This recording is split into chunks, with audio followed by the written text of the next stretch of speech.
ما گفتم که این دینا بسوی بده آخه یک قرار دادگاهی برای تخریب منزل نظر مرادعلی زیایف را به عدالت سودی تغییر داد. خانم به ما برآورده است که مثلا همین خانه صاحب خانه را که خانه‌شون مثلا صاحب خانه در بیرون برآورده شد پرتفته شود خانه‌شون مثلا گرفته شود حوار کرده شود مثلا پول حوار کنی را حساب صاحب خانه گرفته شود.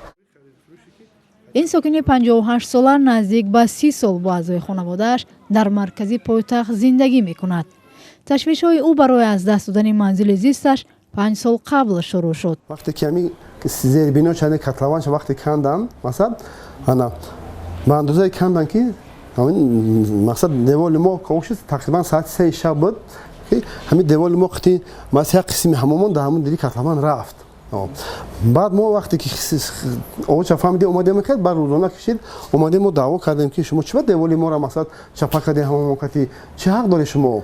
بعد گفت که چپا کردم خوب کردم گفت اگر در کوشش اگر مقصد خانه تا چپاندم در کوشش خانه تا میگیرم گفتم تاری.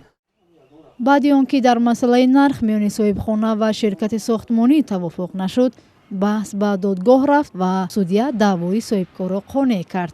در قرار دادگاه آمده است این بنای معموری غیر قانونی شخصی شده است. کارخانه مهنت کرده مغازه کرده همه بدک میکنه ما دعوای خانه میکنه دعوای زمین میکنه اون دعوا کرده میتونیم آخه.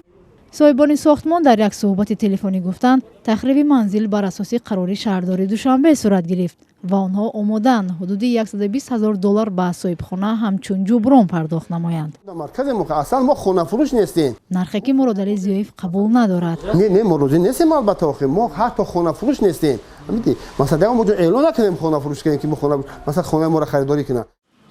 تلاش‌های جلوگیری از تخریب منزل مشکلی تنها این خانواده نیست. یک پژوهش هم نشان داده است که اکثر ساکنانی که خانه‌هایشان ویران می‌شوند مراجعت به دادگاه را بی‌فایده می‌دانند. نه همه وقت مهلت برای شکایت آوردن دارند. یعنی همون اطلاعات برطرف کردن منزل‌ها 1 ماه پیش یا 2 هفته پیش آورده می‌شود و امکان برای آماده شدن و به سود مراجعه کردن خیلی تنگ است. پژوهش دایر به وضع حقوق به منزل مناسب هنگام کوچانیدن اجباری خانواده‌ها از سوی 2 سازمان جمعیتی حامی حقوقشناسان و مرکز مستقل عاید به حمایت حقوق انسان در دوشنبه و مناطق دیگری کشور انجام یافت. با سوال آیا برای جلوگیری از تخریب به سود شکایت برده اید بیش از 240 نفر پاسخ رد داده گفتند شکایت بردن را بی‌فایده می‌سازند.